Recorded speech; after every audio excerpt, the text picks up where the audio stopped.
Voilà, donc ça a été écrit par le prophète Jérémie.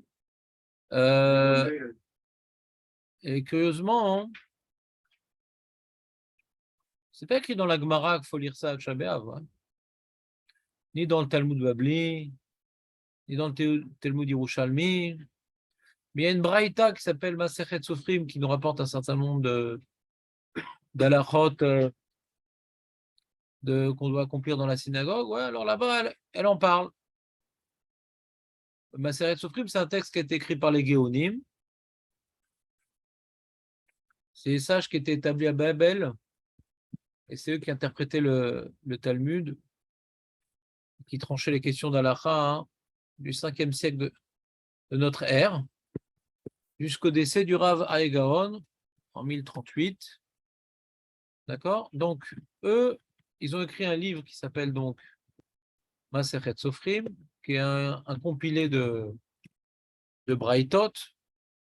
Et là-bas, il est écrit dans Masechet Sofrim que la chose suivante. Certains lisent donc Megillat Echa le soir, mais d'autres tardent de la lire jusqu'au matin après la lecture de la Torah. Donc, tel qu'on lit la Megillah, tel qu'on lit le texte de Masechet Sofrim, qui est la source, la première source écrite, qui nous parle donc de l'habitude de lire Megillat Echa, de l'habitude de lire. C'est pas une chova comme Kriyat Torah. Kriyat Torah pendant les jours de jeûne, pendant le lundi, le jeudi, c'est une takana ancestrale. Megillat Echa, à partir de quand ça a commencé, je ne sais pas. En tout cas, le premier texte en témoignait, c'est l'époque des Géonim, du 5e siècle. Et c'est sûrement antérieur aux Géonim. Mais c'est le texte qui en parle, il date de cette période-là, s'appelle Masechet Sofrim. Et dans les mots, comment il dit certaines, il est marqué comme ça, certains la lisent le soir, mais d'autres tardent de la lire jusqu'au matin, après la lecture de la Torah. Alors, tu as le Maharam de Rothenburg, un certain nombre de Rishonim, qui dit qu'il faut la lire que le soir, pas le matin. Ouais. Mais Luminac s'est répandu la lire le soir et le matin, comme le Megillat Esther. C'est une sorte de parallèle avec la Megillat Esther. C'est que la Megillat Esther, il y en a qui disent que le devoir, c'est l'inverse là-bas. Il y en a qui disent que la Megillat Esther, c'est le matin,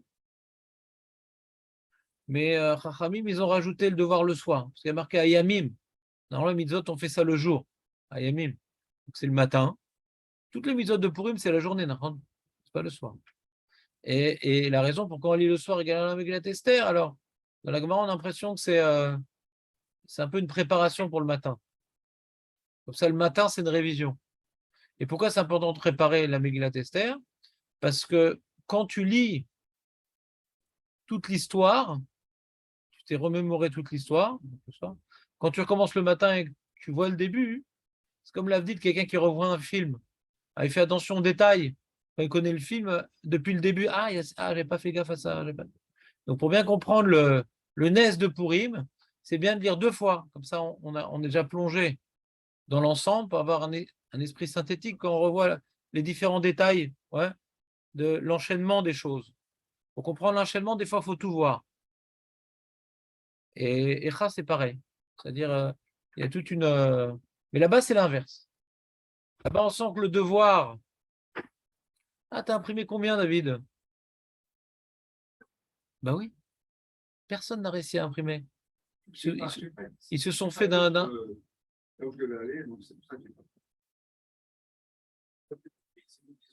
Oui, David, tu peux. Assieds-toi, s'il te plaît. Assieds-toi. D'accord, c'est pas grave. C'est nul comme texte. Assis-toi. Hein, et demande à Léon, il t'expliquera. Ouais. Donc, merci, David. La Megillat Echa, donc c'est plus le soir, parce que c'est la galoute. Purim, c'est plus le matin, parce que c'est. On dit Ayelet Hashachar. C'est quoi Ayelet Hashachar? Non. La biche, ouais. La biche du matin. Nous, on aurait dit plutôt le cerf, mais David, il a des expressions intéressantes. Donc, c'est plutôt le Ayala, la Le cerf, ouais, le daim, un truc comme ça. Du matin, la biche. Très bien. Le faon. Le faon, c'est avec les plumes, non? C'est le pan. Bon, en tout cas, là, on n'est pas dans Purim, on n'est pas dans Eilet HaShachar. On est dans, par contre, Echa.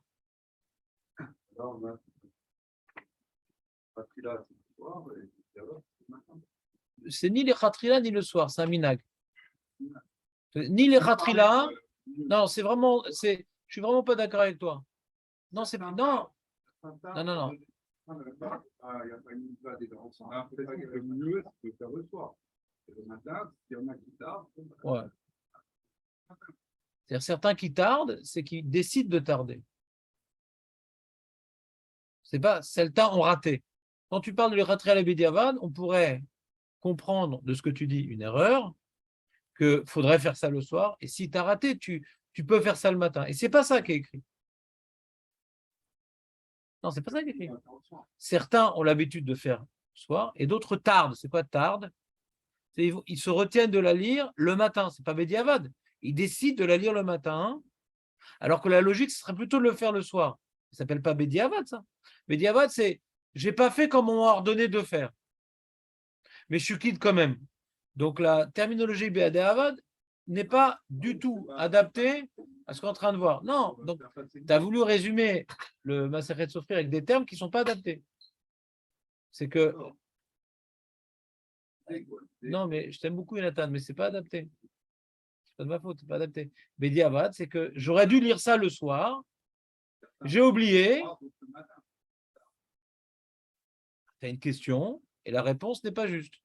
Tu as une question, pourquoi c'est exprimé comme ça? La réponse des Khatri à Bediavad, c'est pas juste. Dans ce cas-là, on ne peut pas dire pourquoi il tarde. Il dormait le soir, Makara. Tu comprends? Donc, tu as une bonne question. Et tu as voulu tout de suite donner la réponse avant de poser la question.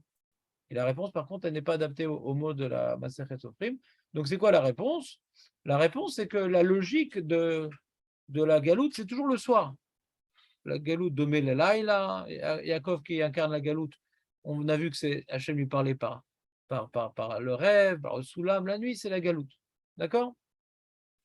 La nuit, c'est la galoute. Donc, c'est pour ça que l'essentiel du Beth Amikdash a été brûlé. La nuit, ouais, c'est vers la tombe de la nuit qu'il a commencé à brûler. La galoute, la nuit. C'est ça qu'on dit Emunatecha balelot. La galoute, ce qui nous fait vivre, c'est la Emuna.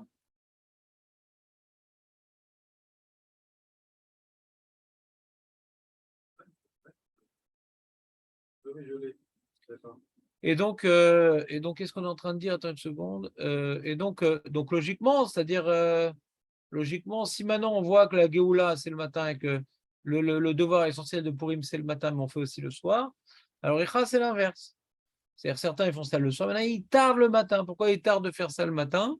Parce que même que la logique, ce serait le soir, mais comme l'essentiel, ouais, comment dirais-je, du travail de l'homme, l'essentiel de l'investissement de l'homme, du choix de l'homme, c'est le matin, parce que le soir, il n'a rien à faire. Donc c'est important maintenant de rendre centrale la Megillat Echa en la faisant le matin. Bien que la logique, ça aurait dû le faire le soir. Mais en la faisant le matin, on lui donne une importance. Ça va être l'essentiel de notre journée.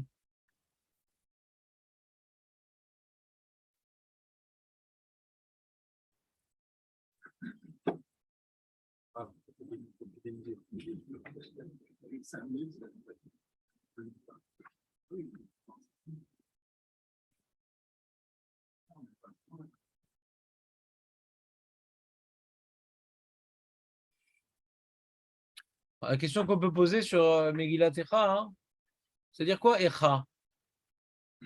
Comment c'est possible? Comment c'est possible, David? Hein?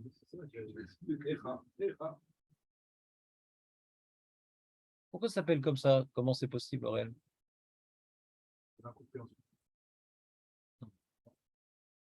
Une chose comme ça peut arriver. Non. Non. Comment ça a pu arriver? On a la paracha de Berukota, on a la paracha de Kitavo, tu fais la Vérot, t'as ça. On n'a pas de question comment ça a pu arriver. C'est pas chou, c'est écrit un Torah que ça devait arriver. vu les comportements qu'on a adoptés pendant des siècles avant que ça arrive. Pas une semaine avant que ça arrive, des siècles avant que ça arrive. D'où celui qui a écrit ça, comment ça a commencé, il peut poser la question sur quand c'est pas encore long. Tu comprends ce que je te dis? Le mec, il vient de faire la queue au Misra, dit pourquoi c'est tellement long? Tu viens d'arriver. Et ça, c'est écrit juste après le Korban. Pourquoi aussi long? Long de quoi?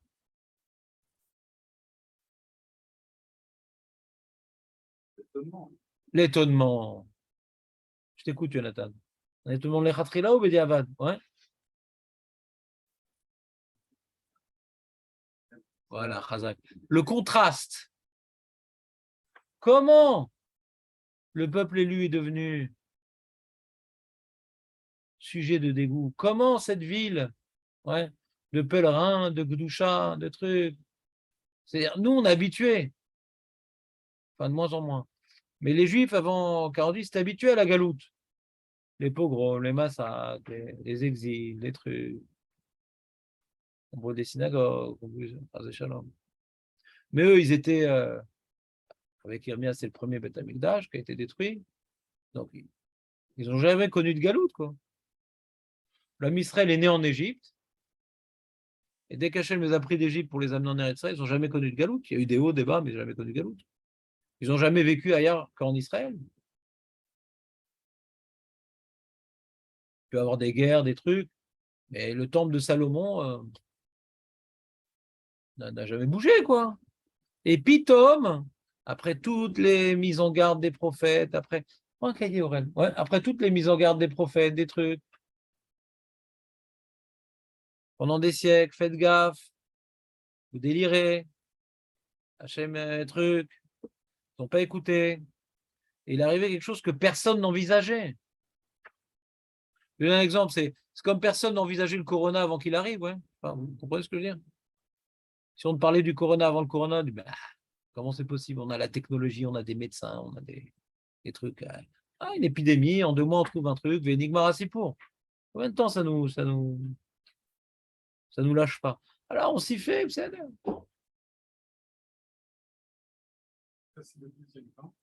le premier temps. Il n'y a aucun texte sur le deuxième temps. Il n'y a aucun texte. Aucun texte sur le deuxième temps. Ben non, puisque les Ktuvim se sont arrêtés avec Nehemiah et Ezra, qui étaient contemporains de la construction du deuxième temple. C'est fini après. Il n'y a plus de Ruach HaKodesh après au deuxième temple. C'est fini. Donc tous les textes qu'on a sont ou bien la période du premier temple ou le début du deuxième temple, mais pas plus. C'est fini après.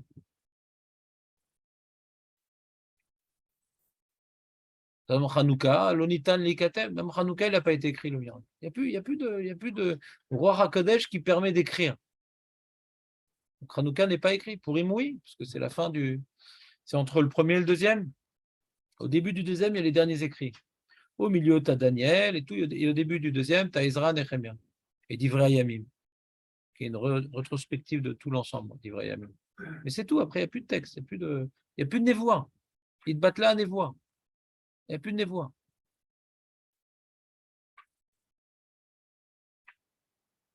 Donc, on parle du premier Beth Amikdash. On parle du premier Beth Amikdash.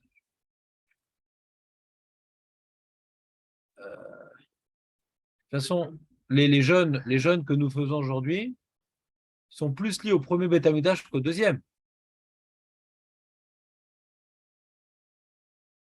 Hein, Aurel? Tu peux m'illustrer? Si. À part Shabbat et 17 Tammuz. On fait d'autres jeunes. C'est quoi le 17?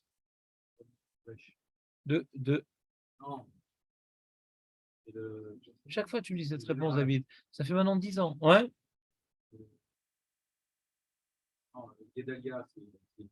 C'est quoi, Gedela? C'est le premier Betamikdash ou le deuxième Betamikdash?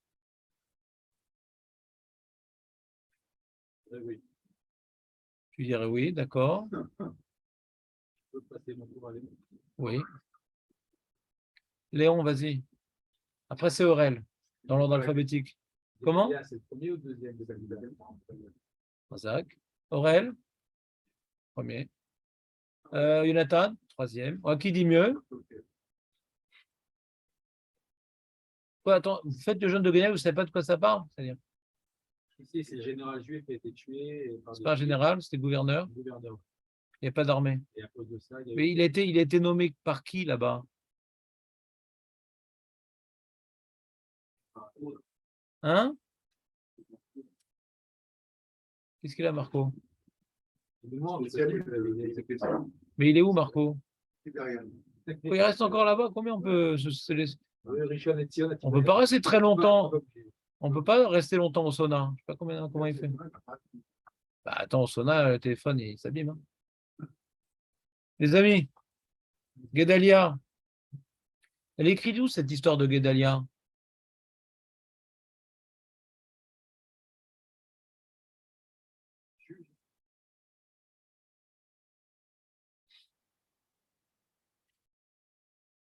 Dans le livre de Jérémie. Jérémie, c'est le premier ou le deuxième temple?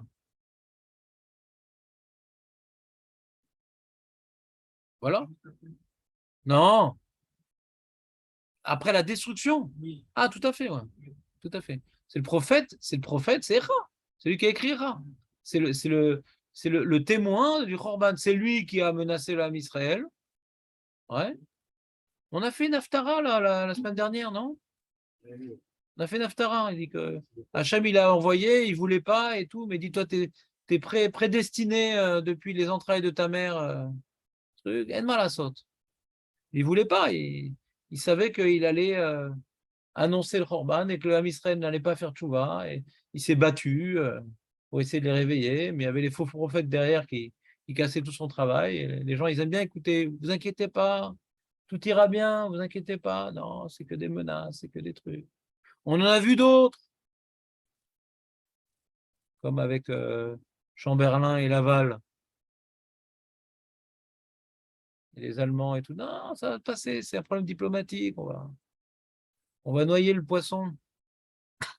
Alors, je donnais un peu plus de temps qu'il manquait aux Allemands de finir leur surarmement. Donc il y a des gens comme ça, ils ne veulent pas rentrer dans le drame. Mais non, ça va passer. Ça va. Alors ça, Alors, on aime bien écouter ces gens-là. On n'aime pas écouter les alarmistes. Mais non, c'est bon, arrêtez de vous angoisser. Ils n'auront jamais la bombe, les Iraniens, il n'y a pas de problème, c'est stable, on l'entend depuis des années. Makara, Koltov. Si tu sais qu'ils ont la bombe atomique, peut-être ça te fait faire tchouva aussi. Qu'est-ce que tu peux faire contre la bombe atomique? Sale, qu'est-ce que tu peux faire? Rien contre la bombe atomique. Hein? Donc il reste plus que HM du coup. On n'a plus de salle, on est libéré, ouais, on est libéré du bouclier imaginaire, de l'envoyé d'HM. S'il n'y a plus de salle, qu'est-ce qui nous reste? À l'époque, on n'avait pas Kippa de Barzel, le dôme de fer. Il y a plein de missiles qui tombaient, mais il n'y avait pas un mort. Vous compris? Dès qu'il y a eu le dôme de fer, ben, il y a des morts. Parce qu'on y croit. Je rappelle avec Saddam, tous les missiles qui sont tombés, il n'y a pas eu un mort. Incroyable quand même. Hein? Il y en a eu un qui a une femme. Je n'ai pas voulu le dire parce que j'ai dit je vais te reprendre là-dessus. Et je t'ai fait bien qu'il dit c'est bon, non, mais tu l'as dit. Ça casse tout le développement alors. Et donc c'est pareil. C'est-à-dire, l'homme a besoin de faire des shtadlout, on a le devoir de faire une armée, on a le devoir de faire ci, de faire ça. Mais le problème, c'est qu'on y croit. Il ne faut pas y croire. Il faut masquer le miracle. Donc si maintenant, moi, je vous fais l'alarmiste, voilà, les Iraniens, ils ont la bombe, ils sont en train de l'armer. Qu'est-ce qu'on fait? On prie, on fait tchouva, on arrête nos ch'tiotes. Ouais. Chacun, il a ses petits débordements comportementaux, qu'il sait que s'il arrive quelque chose, il arrête direct. On se laisse aller sur certains trucs. On sait que s'il y a une petite gifle divine, on se tient un carreau. Et donc Irmiaou, c'était l'alarmiste. Si, ça vient, ça arrive, etc. Mais non, arrête. Donc il avait beaucoup plus de public, les autres. On va pas à la conférence d'un mec qui dit c'est la cata, si vous ne changez pas de mode de vie, c'est la mort.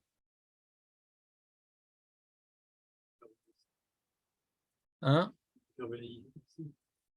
Et donc Guédalia, c'est donc écrit dans le livre de Irmiaou.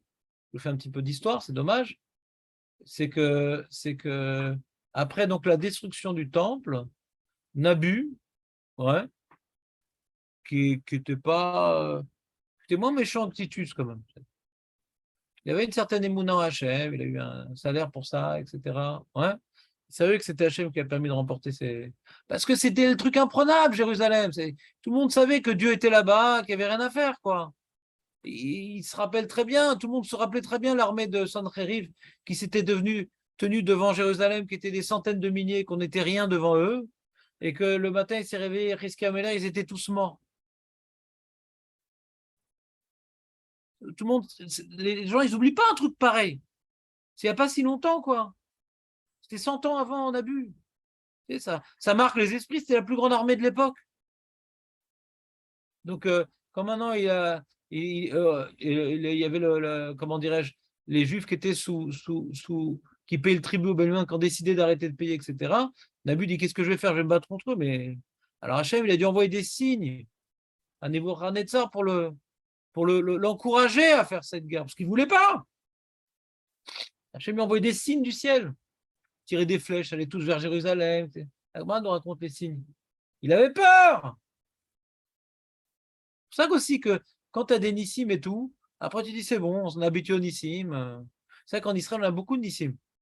Il y a des attentats et tout. Mais quand tu vois un attentat, comment il part en vrille en France, aux États-Unis, je ne sais pas où, et ici en Israël, c'est vrai qu'il y a des morts et tout, mais bon, il y a tellement d'attentats arrêtés. Oui, non, parce qu'on a des services secrets. Arrête les services secrets. Hachem, il veut que ça pète, ça pète. Hein. Mais Hachem, il nous fait des nissim. Donc les nissim, d'un côté, ça devrait ou nous rapprocher d'Hachem, extraordinaire, ou bien dire se rassurer, bon, de toute façon, on est couvert. On risque pas grand-chose. Donc Jérusalem, elle vivait que par des nissim. Donc ils arrivaient du mal à envisager ça puisse un jour s'arrêter, quoi. On est toujours habitué à quelque chose. Quand ça s'arrête, on a un choc. Alors quand ça s'arrête, on a un choc, c'est Echa. Le mec, tu connais la palissade. Ben, avant d'être malade, il était en très bonne santé. Avant le Khorban, le Beth Amikdash existait. Echa, comment ça a pu arriver? Alors comment ça a pu arriver? On n'a pas de question. Comme j'ai dit. C'est écrit dans Bechukota et c'est écrit dans Kitavo. Ça peut arriver. On a fait des fautes. Hachem, il a promis qu'il allait nous envoyer en galoute, etc. Ça ne sait pas comment ça s'est arrivé. Et donc Guédalia, il a été mis là-bas par Nabu. J'ai perdu le fil. Là-bas sur place pour être gouverneur. C'est un tzaddik, Guédalia. C'est un tzaddik. Et il voulait obéir à Nebuchadnezzar. Parce que ça y est, on est en galoute et il ne faut plus lever la tête. Hachem nous a dit maintenant de baisser la tête. Et Yirmiyahu, il a dit baissez la tête et ne quittez pas Eretz Israël. Et au bout d'un moment, hein, qu'est-ce qui s'est passé? Donc, il y a eu un mec qui est venu, qui a voulu prendre le pouvoir de Guédalia. On a prévenu Guédalia, il n'a pas écouté ce qu'on lui a dit. Alors, on apprend qu'il faut faire attention à la Shonara. On doit faire attention, pas repousser de but en blanc. Des fois, il faut vérifier. Il n'a pas vérifié. Il dit non, c'est bon, c'est bon. Il a été tué à Rosh Hashanah. On ne peut pas jeûner à Rosh Hashanah, donc on le fait le lendemain de Rosh Hashanah, le jeûne. Ouais. Et après qu'elle s'est entraînée, ben, le Ham Israël a paniqué. Les derniers survivants qui étaient sur place, la majorité était à Babel, hein, ils ont été exilés. Mais le dernier bastion juif en Israël, ils ont paniqué. Ils ont paniqué, on va se faire massacrer et tout. Parce que c'est le gouverneur de Nebuchadnezzar qui a été tué du coup. Donc c'est un peu une forme de rébellion. Netanya. Ben Netanya, il s'appelle. C'est un fils de Netanya. Il ne s'appelle pas Saint-Brice, par contre. Eh ben oui, ils ont beaucoup progressé. Ouais. Eh bien,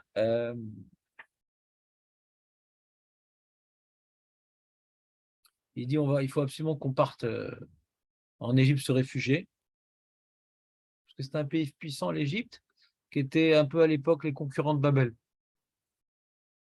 Ouais. Et il dit ne partez pas. Ayez confiance en Hachem. Parce que partir en Égypte, c'est toujours mauvais signe partir en Égypte. Quand les Juifs dans le désert disaient de partir en Égypte, c'était pour faire quoi, Aurel? C'était parce qu'il y avait super bowling là-bas? C'est pourquoi qu'ils voulaient partir en Égypte? Dans le désert, ils disent on va retourner en Égypte. Et partir, c'est bien, parce qu'ils se baignaient, quoi. Ils disaient, eux, ils vont bien. Ouais, ils étaient très très bien en Égypte. Et les Ah, je me rappelle ce petit ruisseau au bord des barbelés de Auschwitz, quel bonheur. Pourquoi ils étaient bien en Égypte, vous êtes fous, quoi. Vous êtes fous, quoi. C'est pas un Club Med. C'était l'esclavage total. Ils étaient bien en Égypte. Vous êtes malade ou quoi? Comment? Vous mangez pas le maror à Pessar, vous? Arrêtez vos salades. Ouais. Il y a l'amertume, ça c'est David, il connaît. Ouais. Mais attendez, ils étaient bien en Égypte? Non, mais vous avez même dit cette semaine Non, alors j'ai dit autre chose. que dans le désert, ils étaient obligés de faire ça. Voilà. En Égypte, il y avait 2 ou 3 heures, ils pouvaient faire ce qu'ils voulaient, sans aucune contrainte. Voilà, donc ils n'étaient pas bien en Égypte, mais ils n'avaient pas le joug divin.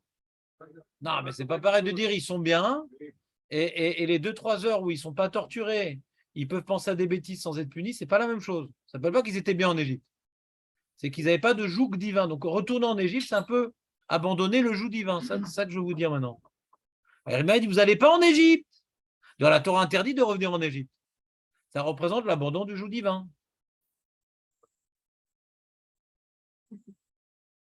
Allez, un peu de sérieux. Ishtaker, les taïels. Les taïels, c'est assuré d'être métaïel dans le monde entier. Quand tu viens en Israël, tu ne sors pas d'Eretz Israël normalement. À moins que tu aies des problèmes de santé, ouais, psychologie, à moins que tu aies de la famille, à moins que tu aies un ami que tu veux réjouir. S'il n'y a pas une mitzvah, tu n'as pas le droit de sortir d'Israël. S'il n'y a pas de mitzvah. Donc d'abord, j'aurai toujours mon ami en premier. Dans un mauvais plan, il dit, ah, je ne suis pas bien, j'arrive. Ouais. Ah, ouais, j'ai pas besoin de ça, j'aime pas sortir d'Israël. Mais c'est ça la technique si vous voulez sortir d'Israël. Ou bien il y en a qui permettent de sortir pour aller pèleriner sur les tombes, il y en a qui disent. De Sdei Hamed.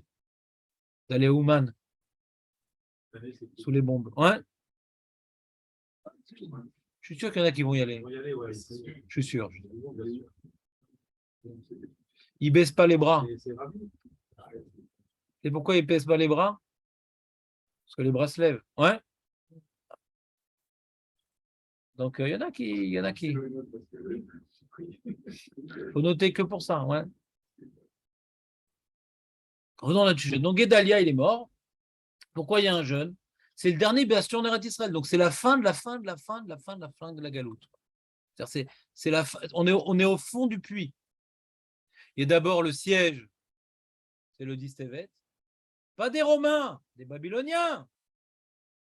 C'est pas une date romaine, c'est une date babylonienne. Ouais. Après le Distevet, il y a le 17 Tammuz, qui est donc on a cassé la muraille. Donc ça, l'armée. Alors en vérité, pour les Babyloniens, c'était pas le 17 Tammuz, c'était le 9 Tammuz. Cette phrase que tu as rajoutée, elle est fausse. Pas normalement on aurait dû. Non. On doit jeûner. Non, il n'y a pas normalement on aurait dû. La lacha, c'est on jeûne le 17 Tammuz. La phrase de dire normalement on aurait dû, c'est pas vrai. Ouais. C'est que quand le prophète nous parle des jeûnes qu'il faut respecter, il nous parle en termes de mois, il ne donne pas la date. Ouais, il donne le mois. Donc c'est-à-dire qu'il y a un jour dans le mois qu'il faut jeûner. Grâce à cette expression dans le verset, si c'est le 9 Tammuz, ça devient le 17 Tammuz, on ne transgresse pas la takana, on ne transgresse pas le verset. Donc, globalement, les jeûnes, c'est par rapport au jour où Hachem a détruit sa maison dans laquelle il résidait symboliquement. D'accord? Ce jour-là, il n'a jamais été réparé. La destruction du premier Beth Amikdash n'a jamais été réparée.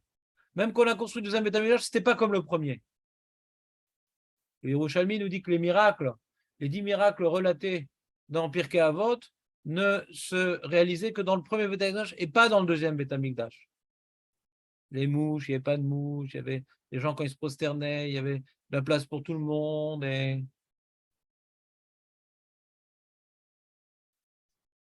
la viande qui ne s'abîmait pas, enfin, qui restait chaud. Tous ces miracles-là, c'était dans le premier Beth Amikdash, parce qu'il y avait la Shrina. Deuxième Beth Amikdash, il n'y a même pas l'arche qui était revenue dans le Kodesh HaKodashim. La Mishnah, dans Yomal, nous rapporte qu'il jette le sang devant l'endroit où il y avait l'arche. Il n'y a plus d'arche. Le Ikar du Beth Amikdash, c'est le Kodesh HaKodashim. On a vu le Ikar du Kodesh HaKodashim, c'est la Kaporet. Caporette, c'est quoi? David, c'est quoi Caporette? C'est pas la femme du caporal. C'est quoi la Caporette?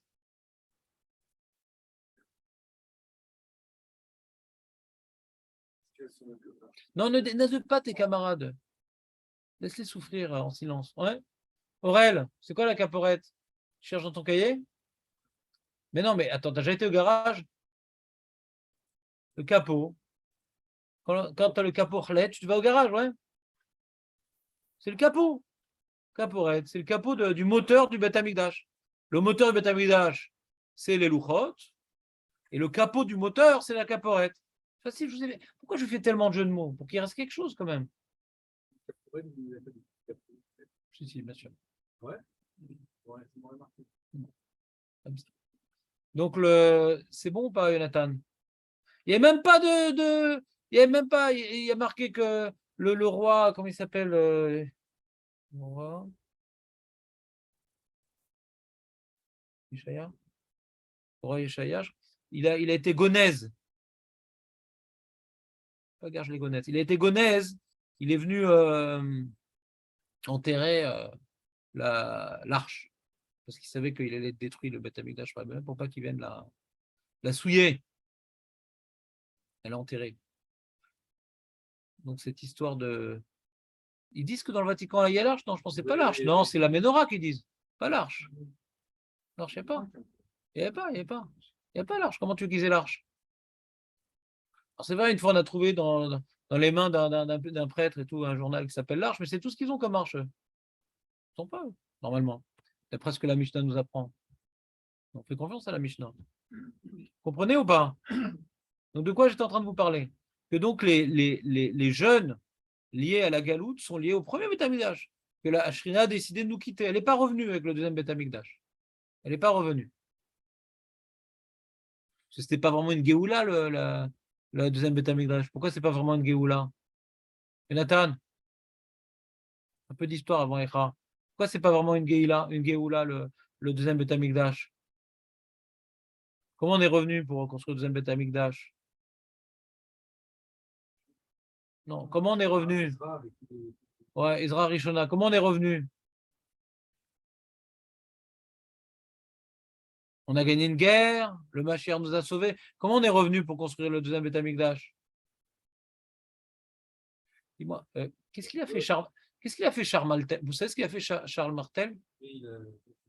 Comment vous connaissez l'histoire des Français et pas l'histoire des Juifs? Je ne comprends pas. On a fait quand on était petit. Ah. Ça reste qu'on est petit. Bon. Alors, comment on est arrivé à reconstruire le deuxième Beth Amikdash? On a gagné une guerre? Ma chère Ben Yosef est venu nous sauver? Makara? Non, mais comment c'est passé techniquement? Le journal de 20h ce jour-là, où ils sont revenus à Jérusalem, qu'est-ce qu'ils racontaient? Les Juifs sont venus sur un nuage avec un... Comment ils sont montés de Babel? Ouais, moyen. Mais quoi? Non. C'est quelques années après. Et puis il y avait déjà des Juifs. Ils avaient déjà commencé la reconstruction de Beth Amikdash avant Purim, David. C'est pas lié à ça. C'est pas lié à Purim. Après Purim, c'est la finitude. Mais on a déjà commencé le mouvement de retour et de reconstruction. Il y avait déjà Néhémia sur place à l'époque de Purim. Israël est venu après. Il y avait déjà Néhémia sur place. Comment? C'est une victoire, c'est une Géoula, c'est comment ils sont revenus? Qu'est-ce qui a permis cette reconstruction? Comment ils ont pu reconstruire le Beth Amikdash? Comment? Hein? Qui leur a permis de construire le Beth Amikdash? Bibi?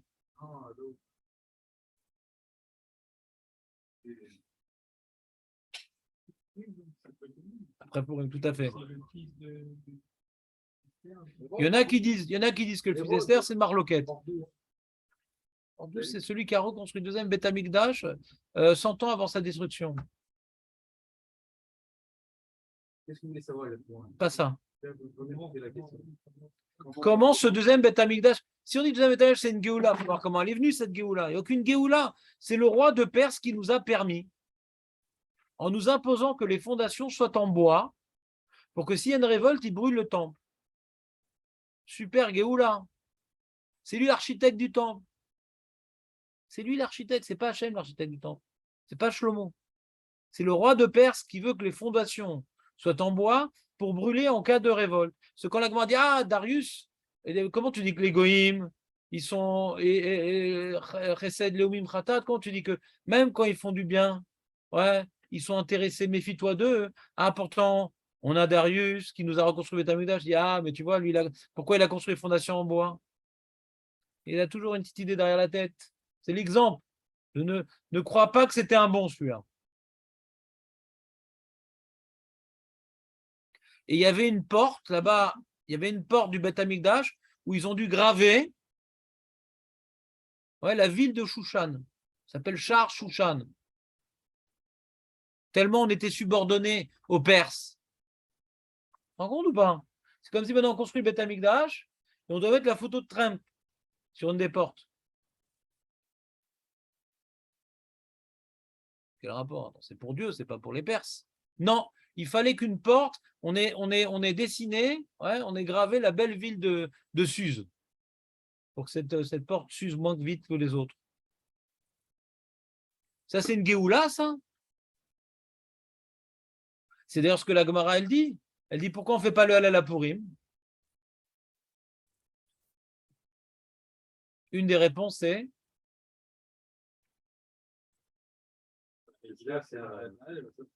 Une des réponses c'est... Une des réponses, non, parce qu'il faudra trouver une réponse qui est connectée à la question que je suis en train de poser. C'est toujours mieux. Une des réponses c'est... C'est qu'on a encore les esclaves d'Achashverosh. On est encore sous domination d'Achashverosh. Et après, on a passé de pouvoir à Darius, mais on est les esclaves de Darius. Donc, tu peux pas faire le Hallel. On est... Alors, une des réponses, parce que c'est un qui s'est passé en Roussares, une autre des réponses, la Mégala elle-même, c'est un Hallel. Et une autre réponse, Adaïn, Anarnu, Avde Achashverosh, Anarnu. On est encore les serviteurs d'Achashverosh. Donc, c'est pas une Géoula. C'est pas une Géoula. C'est Nakalmi dans la galoute. Ils disent les commentateurs qu'ils savaient quand ils ont construit le deuxième Beth Amikdash qu'il allait être détruit. Ce n'est pas la Géoula chez les mains. Mais l'enjeu de cet établissement juif pendant ces 420 ans, avec le Beth Amikdash, c'était pour reprendre nos forces avant de partir dans la grande galoute. Et c'est quoi reprendre nos forces? Reprendre nos forces, c'est les Takanat Rachamim d'Anshe Knesset Agdola. Reprendre nos forces, c'est la naissance de la Mishnah. Le fait qu'on ait une accalmie, Ezra et Nehemiah, ils ont pu faire la Takana, ils ont institué les brachot, ils ont institué la tfila, ils ont institué la haftara, ils ont institué toutes sortes d'alachot qui n'existaient pas avant. Ils ont institué ce qu'on appelle aujourd'hui le judaïsme. Avant, ce n'était pas le judaïsme. Il n'y avait presque pas d'inim des Rabbanan, tout était d'Oraïta, il n'y avait pas des Rabbanan. Ils ont créé le Derabanan, qui crée une atmosphère juive toute la journée. T'imagines si tu n'as pas les brachot? T'imagines si tu n'as pas l'amida? Aurel, imagine! Ils ont relancé le Limud Torah. Quand Yeshaya, il a ouvert le Sefer Torah, il dit, c'est quoi ce truc-là? Il aura lu des passages, c'est intéressant ce livre. Ménaché, il a fait oublier la Torah. Ménaché. T'entends ou pas? Donc avec Ezra, c'est la renaissance du Limud Torah. La renaissance du Limud Torah. À tel point il a changé le vécu de la Torah que les Marchemam, Vézicham, les réformés, ils disent que Ezra, c'est lui qui a même écrit la Torah. Parce qu'ils n'aiment pas ce qu'écrit la Torah, les réformés. Ils veulent tout effacer. Il dit, c'est pas Moshe, tout ça, c'est Ezra. Il a tellement œuvré pour protéger la Torah en faisant des takanot que pour ces Marchemam, Vézicham de réformés, ils disent, non, Ezra, c'est même lui qui a écrit la Torah. C'est une révolution qui s'est passée avec Ezra. Une vraie révolution. Et on vit aujourd'hui grâce à lui. Hachem a envoyé Ezra pour sauver le judaïsme, pour l'adapter à notre chute spirituelle des générations. La chute spirituelle obligeait le Ham Israël à vivre sans arrêt dans des barrières des Rabbanan, sans arrêt. Des mitzvot des Rabbanan, des barrières des Rabbanan. Si maintenant tu fais que le Doraïta qu'on rencontre que rarement, alors tu oublies Hachem dans ta vie. Le Dérabanan, tu es sans arrêt avec Hachem. Les brachot, des tefilot, des trucs, sans arrêt avec Hachem. Tu me suis ou pas, Jonathan? Et c'est le renouveau de la Torah, qui a eu son summum avec les Tanaïm, donc à la fin du deuxième Beth Amikdash, qui est à cheval entre la fin. Ça commençait, les Tanaïm, enfin, les Zugot, c'est avec Hillel. Donc Hillel, c'est 150 ans avant la destruction, j'imagine, à peu près. Et après, il y a eu 100 ans après, 200 ans, donc ça 300, 400 ans comme ça, les Tanaïm, à cheval avec le Khorban au milieu. Et jusqu'à Rabbi Odanassi, qui était encore en Israël, il y avait encore un Sanhédrin, il a bénéficié d'une accalmie lui-même avec les Romains, qui a permis de finir le travail de la Mishnah. Et c'est manière, dès que la Mishnah a été écrite, c'est les pogroms, les massacres, c'est bon, maintenant on peut se lancer dans la galoute. On a les outils pour faire face, on a la Mishnah. C'est une accalmie pour vivre ce que nous vivons. Adayom. Adayom, c'est un combat contre la Torah. Il dit non, c'est pas vrai, Rav, aujourd'hui on est en Géoula, on est en Israël. Mais il y a toujours un combat contre la Torah. Il y a l'autre là qui est au pouvoir. Dans le cotel qu'ils ont fait pour les réformer, ils ont voulu faire un événement en mettant une mechitza. C'est pas assourd de mettre une mechitza. Assourd de mettre une mechitza. Une loi, assourd. C'est la Géoula, ça? Assourd de mettre une mechitza, de mettre une séparation pour les hommes et les femmes là-bas. Assourd. Donc tu vois, on en est où? Il y avait le maire de Jérusalem, de Yatsara, je ne sais plus comment il s'appelle, là. Poliansky, je ne sais plus comment il s'appelle. Non, Yatsara. Et il a voulu s'opposer à Gay Pride à Jérusalem et il a dû payer 1 million de shekels de knas. À l'époque. Ouais, à l'époque. Et on a fait une manif et chacun donnait un shekel pour. On lui a payé sa dette. Donc le combat contre la Torah continue. Et les seules armes qu'on a, c'est la Mishnah, la Gemara, le Limouda Torah. Celui qui n'est pas versé dans le Limouda Torah, il finit par se faire avoir dans ces histoires-là. Il finit par s'assimiler, il finit par faire comme tout le monde et penser comme tout le monde. En malasot. Les gens qui sont restés fidèles au respect de la halakha, c'est ceux qui étudient. Sinon, tu finis par te ramollir. Tu finis par. Tu regardes la télé comme tout le monde, tu regardes les informations comme tout le monde, et tu n'as plus d'esprit critique parce que tu n'étudies pas. Tu finis par accepter le combat contre la Torah. Ou bien de te taire, ou bien d'être actif. Mais de refuser ce bourrage de crâne, si tu n'as pas l'immun de la Torah, tu es complètement dans le bourrage de crâne. Donc, c'est pour ça que les dates, nous jeûnons pour la destruction du premier Beth Amikdash. Regarde ce qui était, regarde ce qu'on est devenu. Et avec le deuxième Beth Amikdash, ça n'a pas été rétabli. Voilà ce qu'on est devenu. On doit maintenant graver une porte à l'honneur de l'empereur perse. On doit faire des fondations en bois. Salomon, il était craint de tous les peuples. Tous les rois voulaient donner leur fille en mariage à Salomon. Ils venaient apporter des offrandes au Beth Amikdash, les rois goy. Et là, c'est l'inverse. On devait apporter un tribut au roi perse et suivre les indications de construction du Beth Amikdash. C'est Géoula, c'est le Géoula. Donc on jeûne sur ce qui s'est passé et qui n'a jamais été réparé vraiment. Donc c'est le premier Beth Amikdash. Ouais. Alors c'est pas comment ça nous est arrivé, c'est comment on était et comment on est devenu. Maintenant nous, comment on traduit le mot Echa? C'est lamentation. Ouais. Lamentation, c'est ça, regarde. Avant, j'étais patron, truc. Des fois, des taxis te racontent des histoires comme ça. J'avais 30 employés et tout. Aujourd'hui, j'ai une voiture, mais c'est pas la mienne. Lui, il travaille la nuit, il me la passe la journée. Alors, il se lamente, le mec. Regarde ce que j'étais, regarde ce que je suis devenu. Il se lamente. On a le droit de se lamenter dans le judaïsme. C'est pas beau. On se lamente pas, nous. Gamzoul et Tova. Un juif qui se lamente, on dit, mais il n'a pas d'émouna, lui. Pourquoi on nous demande de nous lamenter? C'est lamentable. On a le droit de se lamenter, Léon.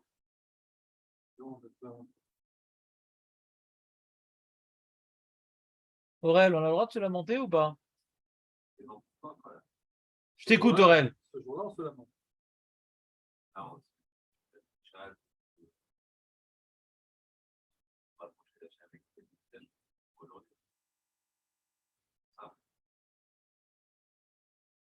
Razak.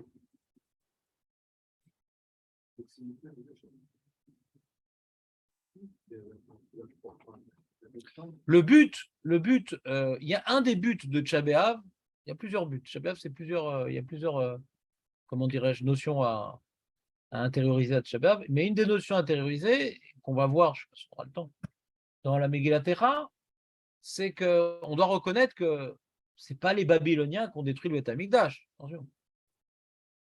Ce n'est pas les Babyloniens, c'est Hachem qui a détruit le Beth Amikdash. Hachem, il est méchant? Pas du tout.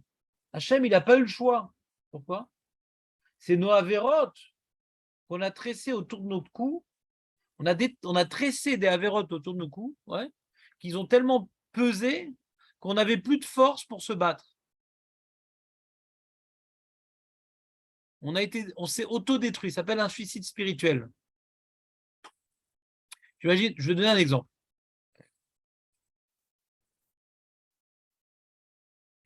Quelqu'un, il n'a pas respecté quelque chose. Je vais vous donner différents exemples. Ouais. Par exemple, il avait une voiture et il n'avait pas fait renouveler son assurance, et un petit moment de. Et puis Tom, il a eu un accident. Toute sa vie va payer. Il a blessé quelqu'un, toute sa vie va se payer. Parce que les 2 semaines flottantes, il a pris la voiture avant d'avoir réglé les problèmes d'assurance, de trucs, de tests, je ne sais pas quoi. Mais qu'est-ce qu'il va. Toute sa vie va se lamenter, quoi. Pourquoi ça va être douloureux pour lui? Parce qu'il est entièrement responsable de ça. Quand est-ce qu'on souffre vraiment?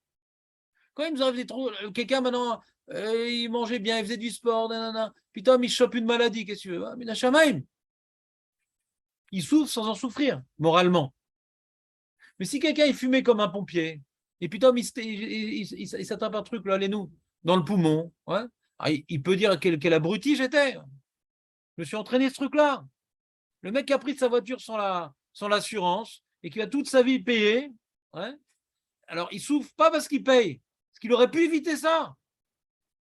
La souffrance est plus grande quand on peut l'éviter, quand on aurait pu l'éviter. Vous suivez ou pas? Non?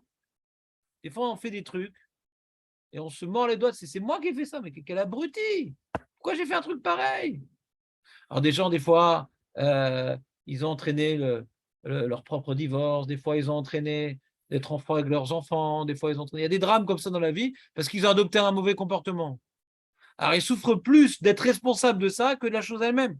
J'aurais pu éviter ça. Ben, c'est ça la souffrance qu'on doit avoir à Tcha B'Av. Attends, mais c'était pas moi qui étais là-bas, les Babyloniens, ça remonte à très très loin. Oui, mais dit chaque génération où le Beth Amikdash n'a pas été reconstruit, c'est comme si il a été détruit en séjour. Donc, quelque part, j'aurais pu éviter ça. Si j'avais vraiment fait tchouva cette année, j'aurais pu éviter de pleurer à Tcha B'Av. Je suis entièrement responsable. Pour ne pas souffrir, un homme, de manière naturelle, tu n'as pas l'air d'être convaincu, Aurel. Ah ouais? Non, toi, je comprends que tu ne comprends pas. Mais moi, je comprends que je suis responsable. Parce que moi, je sais que j'ai la vérote. Toi, tu es un tzaddik. Mais moi, qui ne suis pas tzaddik, ouais. Alors, il y a des choses que j'ai fait cette année qui n'étaient pas correctes. Et que ça n'a pas été reconstruit. C'est ce que je venais d'expliquer. Il est marqué que tout Beth Amikdash qui n'a pas été reconstruit, alors c'est comme si qu'il a été détruit durant ces jours. Donc on est des milliers de générations de destructeurs de Beth Amikdash, de père en fils. C'est une tradition. Voilà, de père en fils, nous sommes des destructeurs de famille. Ce que je te dise. Donc quand maintenant on voit ce que la ville était et ce qu'elle est devenue, alors c'est vrai que quand on lira, on voit que c'est une ville qui est en ruine, une ville qui est en désolation, une ville où règne la famine, et que ça dit oh, aujourd'hui, c'est sympa, Quand tu vois la description, achète des gâteaux silencieux. Ouais. Quand tu vois la description ouais, déprimante de la ville rasée, les gens en famine, les filles violées, les sages égorgés. Alors tu comprends comme quoi c'est facile de déprimer. Moi, je dis, à Jérusalem, c'est sympa. En plus, il fait pas tellement lourd là-bas. L'air est plus. C'est sympa, Jérusalem. Surtout pendant cette période des 3 semaines. Il fait moins chaud. C'est vrai que nous, on a un problème en plus que les générations précédentes. Du fait qu'on ait reconstruit Jérusalem, on ne ressent vraiment pas le deuil. Chasvé Shalom, qu'on reçoit pas, on ressent pas le deuil. On n'est pas quitte. On ne ressent pas le deuil. On est en Eretz Israël, Baruch Hashem. Il y a des yeshivot, il y a des mitzvot. Ouais. Il n'y a pas que ça, mais il y a aussi ça. À Jérusalem, il y a plein de yeshivot. Il y a plein de religieux. On peut prier au kotel. On a une petite synagogue en face, milieu de Kodesh et Kodashim, en sous-sol pour les claustrophobes. Donc on a encore plus de mal à ressentir le deuil. Il y en a même qui pensent que bon, la création de l'État d'Israël, c'est ça, ma chère Ben Yosef. Ma chère Ben Yosef. On n'est pas arrivé, ma chère Ben, mais c'est déjà ma chère Ben Yosef. Donc on ne sent pas tellement qu'on est en galoute.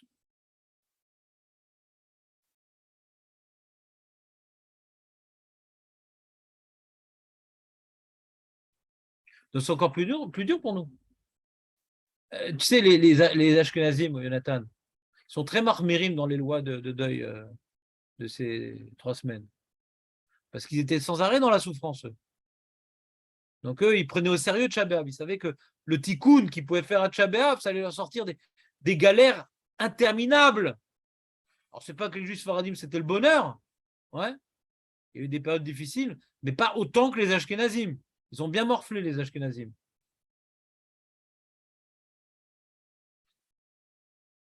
Donc, là, on pouvait être marmire dans Tcha B'Av, ils étaient marmire. Plus, dès qu'il y avait un Rishon qui interdisait, allez, on fait comme lui. La totale. Parce que comme on souffrait, on dit voilà, on va s'investir dans le tikkun. Aujourd'hui, maintenant, Tcha B'Av, bon, il faut le faire. On ne souffre pas tellement. Au Hachem, on a de quoi manger. Ouais. Quand on passe dans la rue, on nous crache plus dessus. Avant, c'était ça, un juif, on les crache dessus quand on passe dans la rue. On peut se faire tabasser pitom. Il y a des attentats, mais c'est rien par rapport à ce qu'on connaissait avant. Avant, tu savais que un juif n'a aucun droit. Tu peux rien faire. On peut te voler des trucs. Tu vas au tribunal, on te moque à la barbe, on se moque de ta barbe. Tu n'as aucun droit. Tu sens vraiment en galoute. Donc, tu arrives à Tcha B'Av, on mettait le paquet. Aujourd'hui, on la sent plus, la galoute. Malheureusement. Pourquoi malheureusement? Parce que le Ikar à galoute, c'est galoute à Shrina. Ikar à galoute, c'est comme on a dit, c'est la Gay Pride, c'est Lapide. C'est là, ils ont donné 60 millions d'euros de budget aux réformés. Ah, ils demandent les journalistes, j'écoutais des journalistes pas religieux, ils disent il n'y a pas beaucoup de réformés. Ouais. C'est quoi? Le kidouche, ils donnent dans des verres en or pour faire les kidouches. Pourquoi on a besoin de 60 millions d'euros pour le peu de réformés qu'il y a en Israël? Qu'est-ce qu'ils veulent faire avec cet argent-là? Hein? Le gouvernement. Hein? En Israël, c'est des shekels. J'ai dit d'euros, moi? Je me suis trompé. 60 millions, ouais, de shekels. Pourquoi j'ai dit d'euros? Parce qu'ils viennent de Hutzlaret, ces réformés. En Israël, on n'avait pas ça avant. Avant, ils n'existaient pas, ces gens-là. C'était un truc américain, les réformés.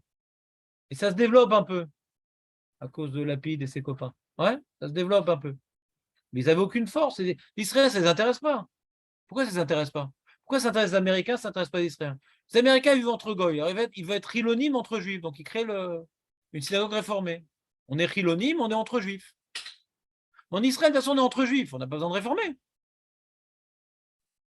Donc, ça ne prend pas. Mais ils veulent quand même de force nous les mettre ici. Donc, il faut de l'argent, il faut attirer les gens là-bas. Il faut leur faire des kidouches de folie. ils avaient dit, le journaliste, j'ai écouté, il a dit, on va donner un chèque de 1000 shekels à chaque fois qu'il vient à la synagogue. Parce qu'il faut bien les écouler, ce budget. Qu'est-ce qu'on va faire, ce budget?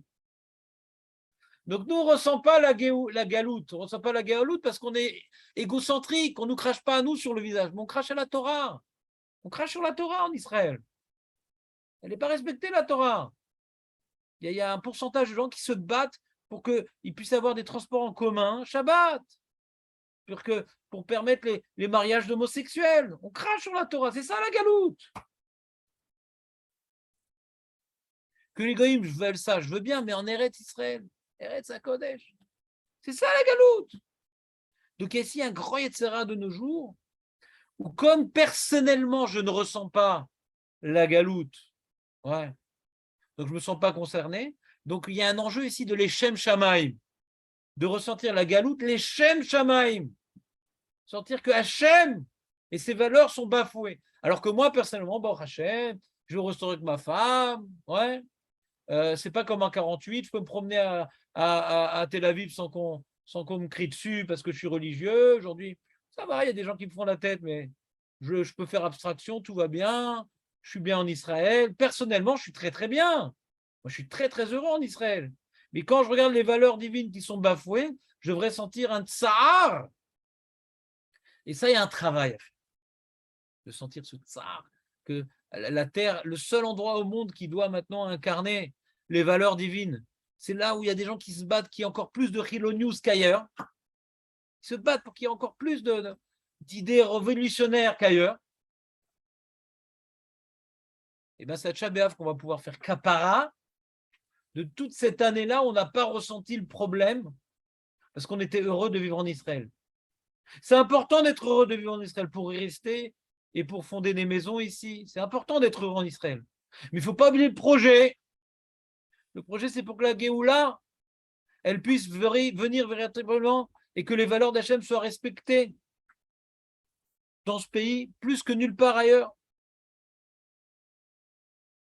Donc, si on n'a pas eu cette souffrance durant l'année, c'est le moment de se rattraper. Comme je vous ai dit la semaine dernière, on a dans le Shemona Esrei 6 bénédictions qui nous relatent les étapes de reconstruction du Beth Amikdash. Après, Barech Alenu, Bachenu, on commence, Tekab et Shofar, les bénédictions sur la Géoula, même si on n'est pas concentré toute l'année parce qu'on s'intéresse qu'à notre intelligence, qu'à notre parnassa, qu'à notre briout, et c'est normal, on est proche de nous-mêmes, c'est normal. Pendant cette période-là, il faut essayer de se concentrer particulièrement sur ces 6 bénédictions parce qu'on est en train justement de regretter la situation de Shrina complètement absente dans notre vie et dans notre pays. Donc c'est le moment de réparer cette indifférence au fait qu'on crache sur la Torah, Chazé Shalom. Pas nous, mais les gens qui nous entourent, le pays dans lequel on vit. Les lois qui sont décrétées, elles ne sont pas forcément anti-Torah, en tout cas, elles ne prennent pas en considération la Torah. Elles ne considèrent pas la Torah comme étant une donnée intéressante qu'il faudrait prendre en compte. L'Omanien.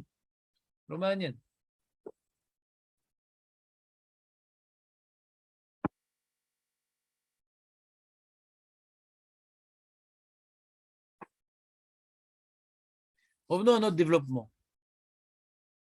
Donc, qu'est-ce qu'on se lamente sur quoi? On se lamente sur quoi? Sur nous-mêmes. Pas sur ce que Dieu nous a fait, mais ce que nous avons obligé Dieu à nous faire. C'est comme le fils, tu vois, il a embêté son père, après il y a un truc, et puis après il l'a frappé, et puis après, et après, le père en légitime défense, il a dû exiler son fils. Et le fils, il commence à souffrir, à voir que qu'est-ce que j'ai obligé mon père à me qu'est-ce que j'ai oublié mon père à me faire? Lui qui voulait tout me donner, c'est ça, Echa. Qu'est-ce que j'ai oublié, Hachem? Lui, Hachem, ouais, il n'est que miséricorde, il n'est que de bonté. On l'a forcé à nous vomir. Il ne faut pas qu'on disparaisse spirituellement. Elle a dû nous envoyer un galoute en exil pour nous faire comment dirais-je, un centre de réinsertion sociale, une maison de redressement. Hein, David? Donc, on ne se lamente pas sur ce que Dieu nous fait, ça c'est Assou. On se lamente sur ce qu'on a obligé Dieu à nous faire. C'est clair cette phrase, David, ou pas? Ça t'a plu? Très, très bien.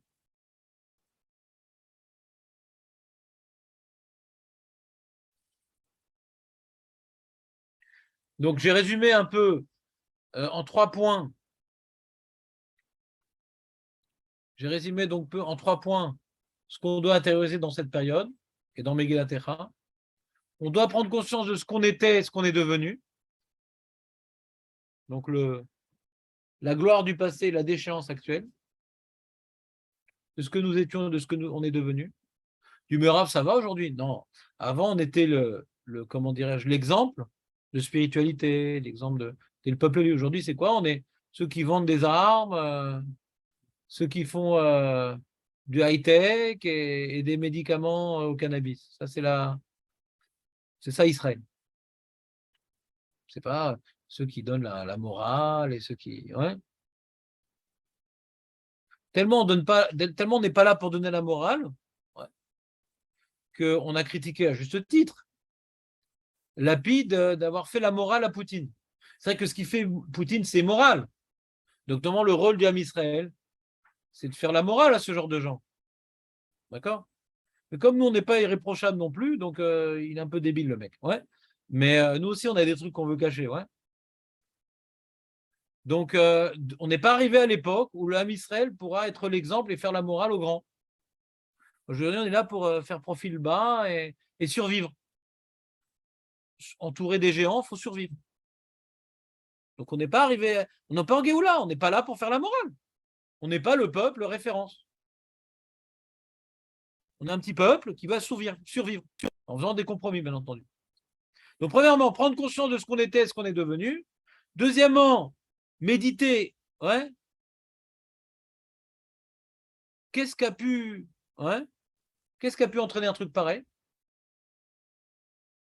C'est-à-dire, d'abord, il y a prendre conscience, et après, il y a ressentir.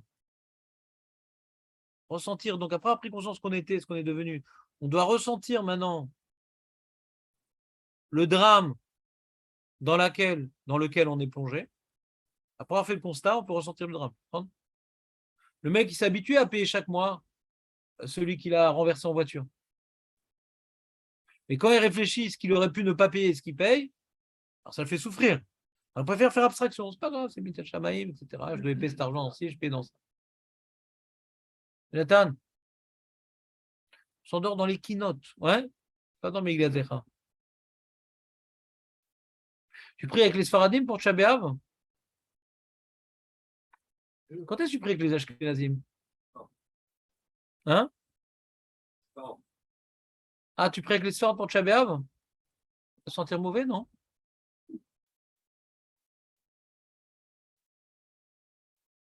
Hein? On s'habitue à tout. C'est une fête très olfactive. En tout cas, donc première étape, se rappeler qu'est-ce qu'on aurait dû être et qu'est-ce qu'on est devenu. Deuxième étape, en souffrir. Souffrir. Souffrir de ce qu'on a entraîné. Jusqu'à ressentir, et d'abord une souffrance nationale, mais après, il faut ressentir un deuil personnel. Que je suis touché personnellement par ça. Comme si quelqu'un il a perdu l'Oalénou, un enfant, ouais, sa vie n'est plus la même. J'ai ma belle-sœur, elle a perdu son frère du corona. Il avait quoi, 38 ans. Les parents, j'ai vu, ils parlaient pendant les shivas, c'est-à-dire, c'est fini, notre vie n'est plus la même.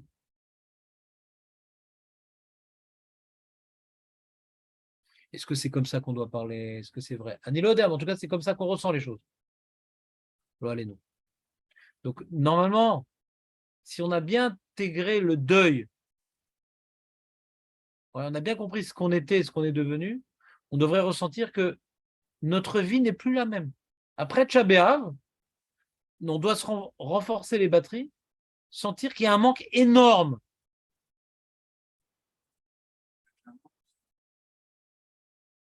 parce que la Gay Pride, parce que la télé, parce que, je sais pas, t'as ressenti dans ta vie des fois une joie de mitzvah? Peut-être. Et tu as déjà senti une souffrance de Touma?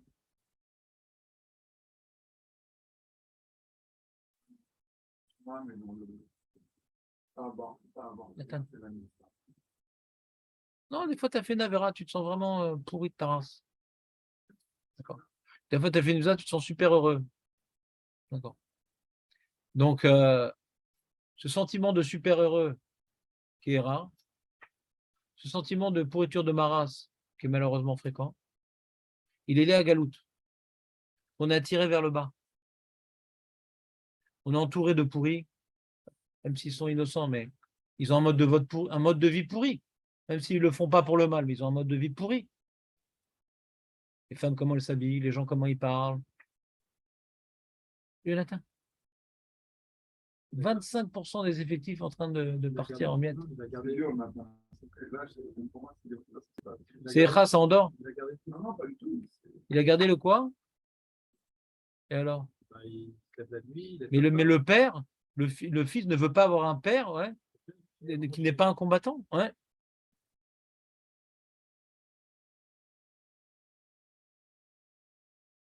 Tu n'arrives pas à dormir? Bah, c'est normal. Vous avez tellement. Ça m'a endormi. Ouais. C'est pas pour toi ce texte. Mais c'est normal que vous n'arrivez pas à dormir le soir. Vous êtes tellement bien récupéré de 8h30 à 10h, vous êtes en pleine forme après.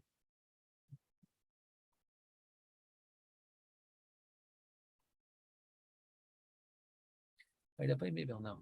Si, il n'a rien dit qu'il devait partir, qu'il était pour une main. Ah, pas du tout. Je suis utilisé. Bah oui, il est jusqu'au 20. Il ne reste plus qu'une semaine avec.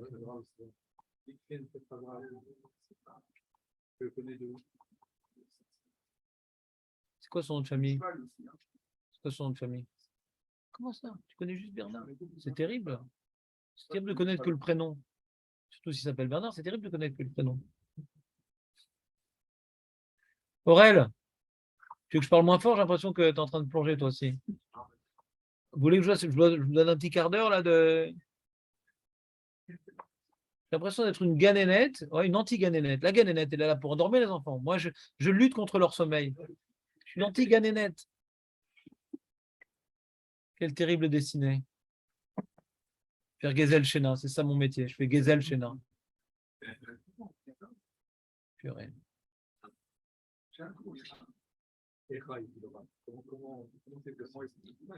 Qu'est-ce que j'étais un jeune avrière plein d'ambition. Maintenant, je suis devenu un Gezel Shena.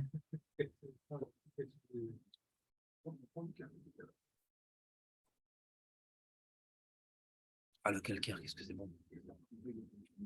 Première étape, qu'est-ce qu'on était, qu'est-ce qu'on est devenu?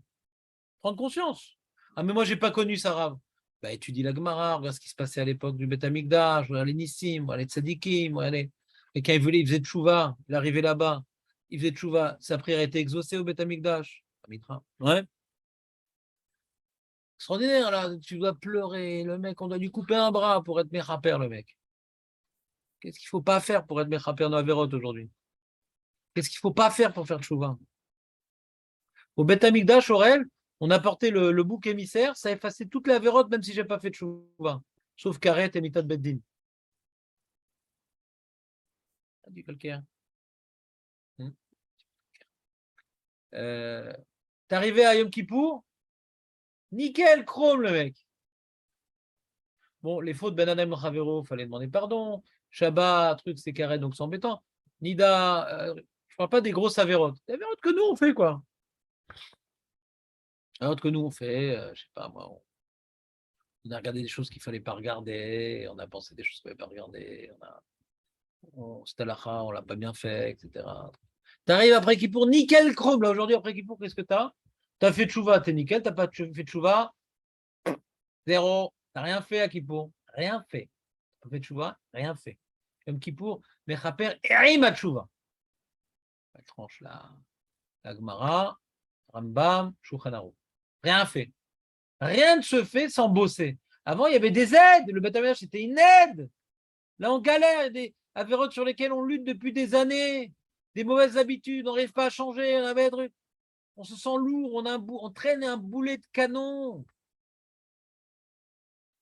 Celui qui n'a pas d'ambition spirituelle, je pense que le Beth Amikdash ne lui manque pas beaucoup. Hein.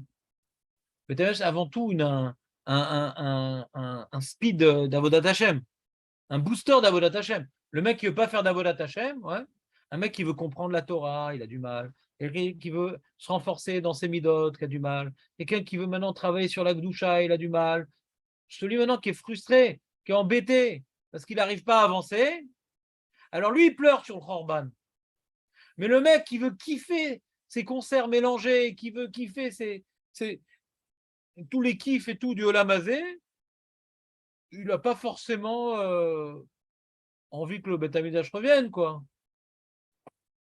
Ça va. Le Beth Amikdash, il faut déjà avoir une sensibilité spirituelle pour vouloir un truc pareil. Là, regardez, vous venez étudier au Beth Midrash. Des fois, vous avez du mal à comprendre, etc. Ça, c'est la Touma qui vous empêche de comprendre. C'est la Touma. Moi, j'avais un copain à la Yeshiva, il était vraiment pas fort. Tout ce que je lui disais, il oubliait. Il a fait un grand travail de Gdusha, il faisait Chazara, Chazara, Chazara. Aujourd'hui, il connaît le chasse, pas il l'a étudié. Il connaît le chasse. L'Imoud Torah, ce n'est pas des maths. Quelqu'un qui s'investit dans son avodat Hashem, Hashem lui ouvre des portes. Le Sder Emet, qui est le premier à avoir écrit une encyclopédie de toute la halachot de la Torah, c'était le moins fort de son kollel. On se moquait de lui tellement il n'était pas fort. Et il y a un avraire qui a voulu lui faire un sale coup, parce qu'il trouvait que ce n'était pas pour l'honneur du kollel d'avoir un tel nul. Et il a envoyé une femme de ménage goy qui a dit raconter qu'il a fait des choses qui n'étaient pas vraies. Et lui, il s'est tu, il n'a rien dit. Il s'est tu, il n'a rien dit. Mais je n'ai pas fait ça. Mais... Et après, là, cette femme de ménage, elle a eu son fils qui est mort, elle a eu tout plein de clottes, elle a compris parce qu'elle a parlé contre un sadique, la Goya. Les Arabes, elles comprennent, c'est en Turquie. Ouais, les musulmanes, elles comprennent quand on touche à la tête un juif, on comprend qu'on a des malheurs, que ça vient de là-bas, surtout à l'époque. Et elle est venue voir le Sder Emet, elle dit voilà, si tu veux, je peux témoigner qu'il m'a envoyé, etc. pour t'innocenter. Il dit non, ne dis rien. Et donc, il y a eu un soupçon sur ce Sder Emet jusqu'à la fin de ses jours. Est-ce qu'il a fait ou il n'a pas fait? Il dit vaut mieux qu'il y ait un soupçon sur moi plutôt qu'on sache à 100% qu'il y a un avraire qui a fait une telle saleté. Par rapport au Chilul Hashem, par rapport à Hashem, le Chilul Hashem est plus grand qu'on sache qu'un avraire il a fait ça, plus qu'on ait un doute qu'un avraire il a fait ça. Donc il n'a pas regardé son intérêt, il a regardé le Kiddush Hashem. Il dit dans l'introduction de ce livre, depuis ce jour-là, Hashem a ouvert les portes de la sagesse. La Gdusha nous ouvre les yeux, la Gdusha, la Vodat Hashem. Reshit Chochma, Irat Hashem. Avant la Chochma, il y a la crainte du ciel. Celui qui n'a pas de crainte, ben son cerveau, il est fermé. Il y a marqué la clé pour ouvrir le trésor, c'est la Irat Shamaim.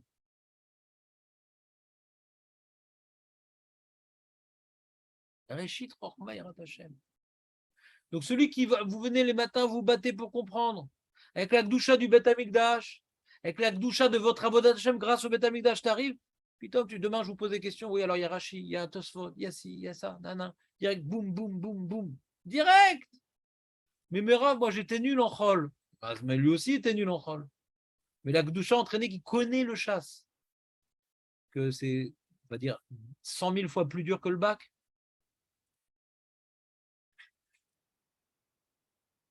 Comment c'est possible?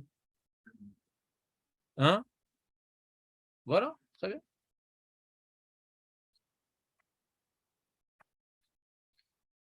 Tu aurais dû donner le bac chiche, ouais.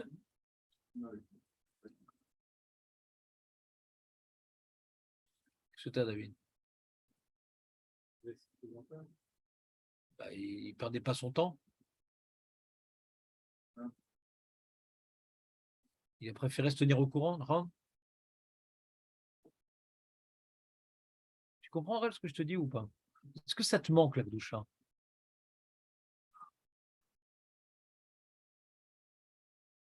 Tu arrives au Beth Amikdash, tu voyais les Kohanim, Tzadikim qui faisaient la voix d'Hachem. Tu revenais, c'est Ouais, tu étais calme avec ta femme, avec tes enfants. Tu vois le lamaba à l'horizon. Quand on voit le lamaba à l'horizon, on ne fait pas le stuart, ouais. Un mec, la veille de sa mort, il ne va pas commencer à dire viens, on fait un barbecue avec les copains, ramène des joints et des filles. Ouais. Quand il sait qu'il va mourir le lendemain. Ron,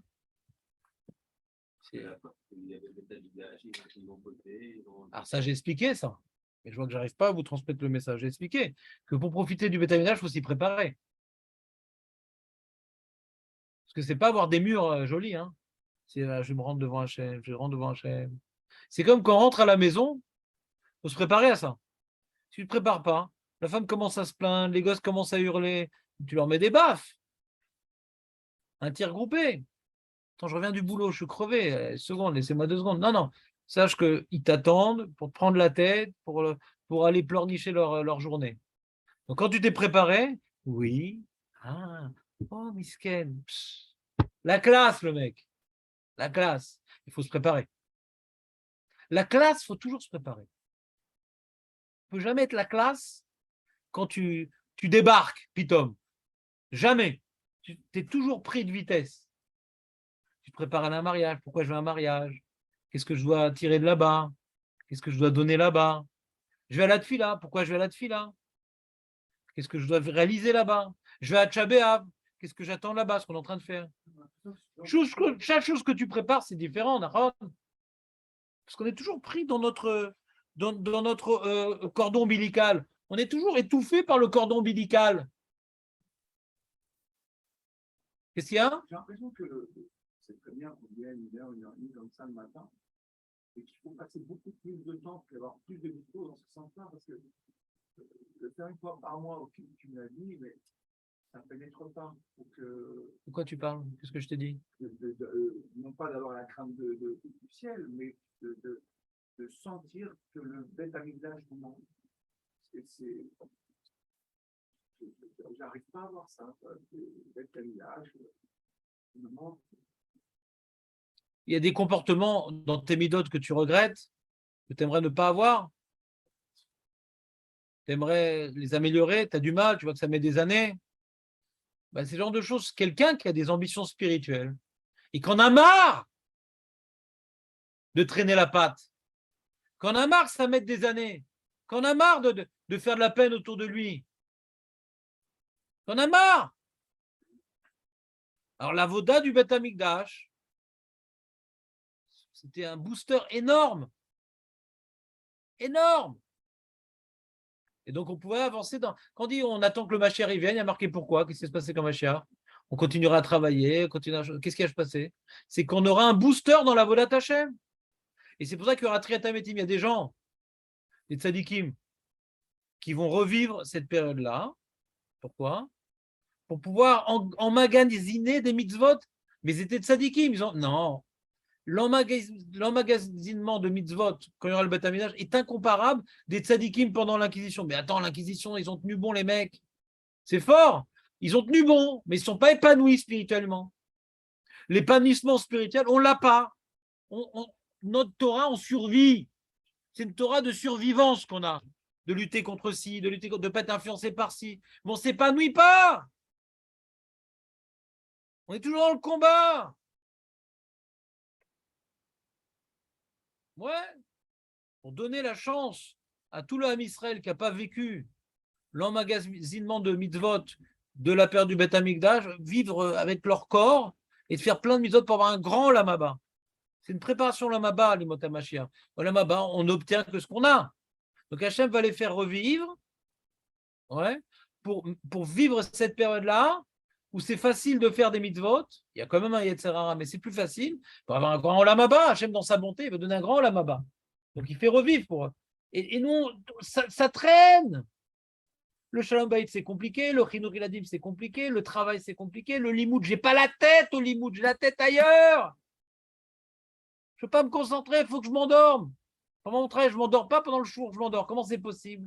Comment c'est possible? Je lis le journal, je ne m'endors pas. J'essaie de réviser mon jour, je m'endors. Comment c'est possible? Makara, comment c'est possible? La Touma. Tout ce qui est mitzvah, c'est dur. C'est pour ça qu'il y a plein de trilonymes. Il y a plein de gens qui craquent. Pourquoi se battre?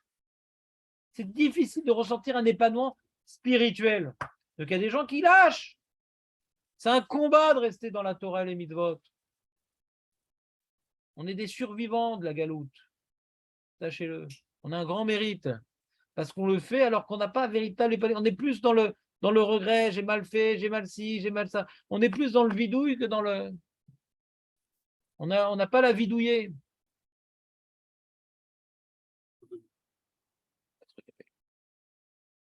Tu comprends, Aurel, ou pas? Donc celui qui a des ambitions spirituelles,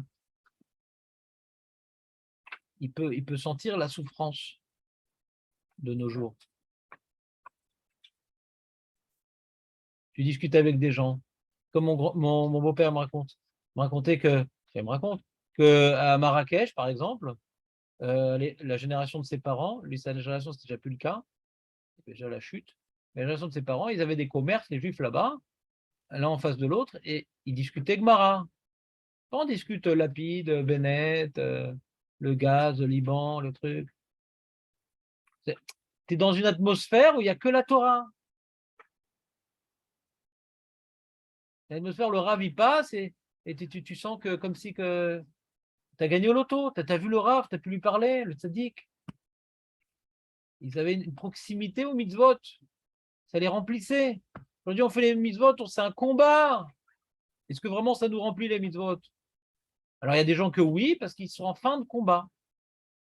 À un certain âge où on a combattu toute notre vie, on commence à ressentir un ta'anouk des mitzvot. C'est en fin de vie, ça, en galoute. Après une vie de combat. Ça dit le Drashot Haran. Quand on est jeune, on est dans l'amertume des mitzvot. Et dans la vieillesse, quand on continue le combat, on est dans la jouissance. Et l'inverse, celui qui est dans la jouissance quand il est jeune, dans la vieillesse, il est dans l'amertume de ne pas avoir fait les mitzvot. Mais la jouissance, elle est à la fin de nos jours. Là, on est dans le combat, là. Contre l'Yetzirah. Ne dis pas ça, ne regarde pas, ne pense pas, tout le temps en train de te frapper sur les doigts. Alors, celui qui souffre de ça et qui en a marre, et qu'il aimerait vraiment s'épanouir dans Torah et Mitzvot, alors il dit, mais quand est-ce qu'il revient le Beth Amikdash? C'était pour nous un. C'est pas chouette, regarde, qu'est-ce qu'il vient de faire, Jonathan? Il a chargé son téléphone. On allait au Beth Amikdash, on rechargeait. C'était Baruch Hamapil.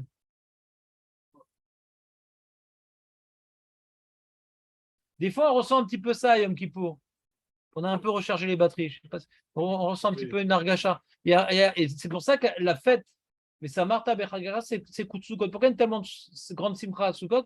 Parce qu'on se sent proche d'Hachem. La Souka, c'est la Shrina, c'est Nana Kavod. Cette joie, on dit, le Beth Amikdash, c'est Souka de David à Nophelet. Beth Amikdash. La Souka, c'est une proximité avec Hachem. Alors, si on a des ressentis comme ça d'être bien parce qu'on est proche d'Hachem, avec le Beth Amikdash, c'est toute l'année. Et c'est en crescendo. Ça va de plus en plus. Alors, si maintenant on a des ambitions spirituelles, on devrait souffrir qu'il n'y ait pas de Beth Amikdash. Mais si mon but, c'est dans ma petite vie, ma petite femme, ma parnassa, mes petites vacances, alors, j'ai pas besoin de Beth Amikdash. Ça va, j'ai des mauvaises midotes, mais il y a pire. Je fais pas toutes les midotes, mais il y a pire. Donc, aucune ambition, le mec. Il regarde en bas, il regarde pas en haut. Vas-y, il y a pire, mais il y a mieux. Il y a des mecs qui ont des meilleures midotes. Il y a des mecs qui font plus de mitzvot. Pourquoi il y a pire? Ça, c'est la touma, de regarder les mecs moins bien. La Gdoucha regarde toujours vers le haut. Pourquoi il a réussi à faire ça? Moi, je n'ai pas réussi. Kinat sofrim tarbe chorma. La jalousie. Dans les mouteras, c'est ça qui rajoute la chorma. Pourquoi lui, il connaît, moi, je ne connais pas? Pourquoi lui, il révise et moi, je ne révise pas? Ça va, il y a des mecs qui ne viennent pas au Beth Midrash, c'est déjà bien que je vienne. Au lieu d'aller au café. Ça, c'est un manque d'ambition. Je viens qu'une heure et demie, c'est dommage. Pourquoi je viens 1 heure et demie? En fin de compte, je viens 1h20 parce que je viens 10 minutes en retard. L'ambition. La Touma nous casse nos ambitions. Beth Amikdash, c'est pour recharger les ambitions. Les ambitions, ça nous donne le bonheur parce qu'on est fier de soi. On est satisfait de ses actes. On voit qu'on avance. On incarne des valeurs qu'on aime. Parce qu'on aime les belles valeurs. On n'arrive pas à les incarner. Alors, tu as un peu mieux compris, c'est quoi la galoute ou pas, Aurel? Ça t'a aidé cette histoire-là ou